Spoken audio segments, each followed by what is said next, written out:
মহাভারত কথায় আজ শোনাব দেবব্রতের কাহিনী, যিনি পরে ভীষ্ম নামে পরিচিত হন। তবে তার আগে বন্ধুরা, যারা আমার চ্যানেলে নতুন তারা অবশ্যই চ্যানেলটিকে সাবস্ক্রাইব করে নেবেন, যাতে নতুন কোনো ভিডিও আপলোড হলে সঙ্গে সঙ্গে আপনাদের কাছে তার নোটিফিকেশন পৌঁছে যায়। তো বন্ধুরা, চলুন শুরু করা যাক মহাভারতের সেই কাহিনী।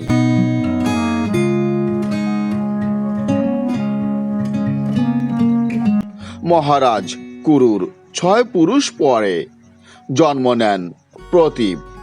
রাজা প্রতীপের শান্তনু নামক এক পুত্র হয়। একদিন রাজা শান্তনু গঙ্গার তীরে এক পরমা সুন্দরী কন্যাকে দেখে মুগ্ধ হলেন এবং তাকে বিয়ে করতে চাইলেন।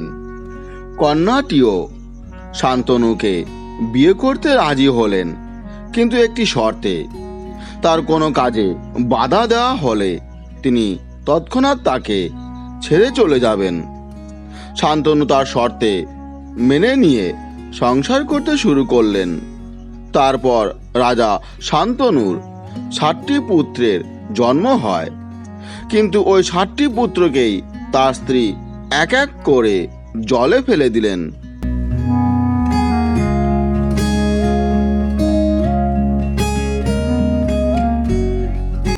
রাজা শান্তনু শর্তের কথা ভেবে বাধা দিতে পারলেন না, কিন্তু 8ম পুত্র জলে ফেলে দেওয়ার সময় শান্তনু বাধা দিলেন। তাই শর্ত অনুযায়ী তার স্ত্রী সব কিছু ছেড়ে 8ম পুত্রকে নিয়ে চলে যান। আসলে যিনি শান্তনুর স্ত্রী হয়েছিলেন তিনি দেবী গঙ্গা, আর ওই 8ম সন্তান হলেন অষ্টবসু। ব্রহ্মার শাপে গঙ্গাকে মর্তে শান্তনুর স্ত্রী হতে হয়েছিল এবং বশিষ্ঠ মুনির শাপে অষ্টবসুগণকে মর্তে এসে মনুষ্য রূপে জন্ম নিতে হয়েছিল। শান্তনুর 8ম পুত্র ছিলেন দু নামক বসু। গঙ্গা একদিন তার 8ম পুত্রকে লালন পালন করেন এবং বশিষ্ঠর নিকট হতে বেদ অধ্যয়ন করতে পাঠান। তারপর একদিন গঙ্গা ওই পুত্রকে শান্তনুর কাছে রেখে চলে গেলেন। এই 8ম পুত্রেরই নাম রাখা হয়েছিল দেবব্রত, যিনি পরে ভীষ্ম নামে খ্যাত হয়েছিলেন।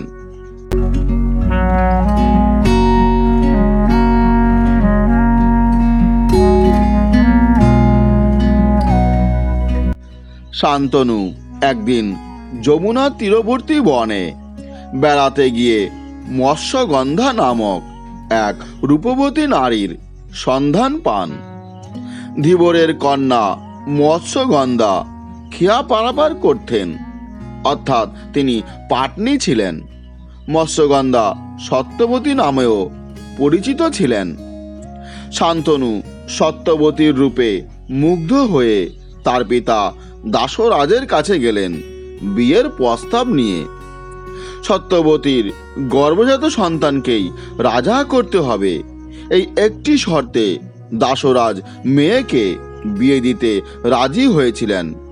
কিন্তু শান্তনু তার পুত্র ভীষ্মের কথা ভেবে ওই শর্তে রাজি না হয়ে মনকষ্ট নিয়ে বাড়ি ফিরে এলেন। পিতাকে চিন্তিত দেখে ভীষ্ম রাজমন্ত্রীকে পিতার চিন্তার কারণ জিজ্ঞাসা করলেন।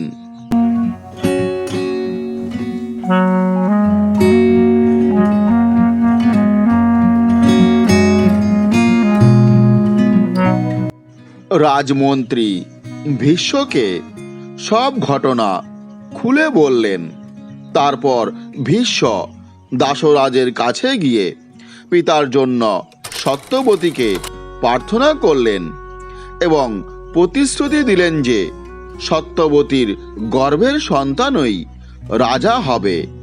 কিন্তু তাতেও দাসরাজ সন্তুষ্ট নন, এই ভেবে যে যদি ভীষ্মের পুত্র রাজা হতে চান তবে সত্যবতীর পুত্র রাজা হতে পারবে না।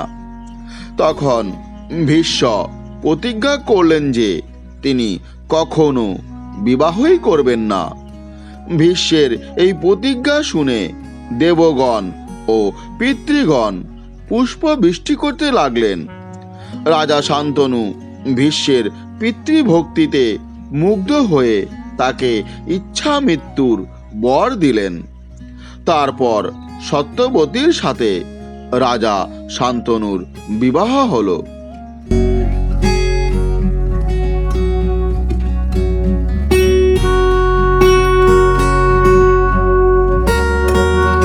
হ্যালো ফ্রেন্ডস, মহাভারতের পরবর্তী ঘটনাটি পরবর্তী ভিডিওতে পেয়ে যাবেন, তাই আমার চ্যানেলটি অবশ্যই সাবস্ক্রাইব করে রাখবেন এবং পরবর্তী ভিডিওগুলোর দিকে অবশ্যই লক্ষ্য রাখবেন।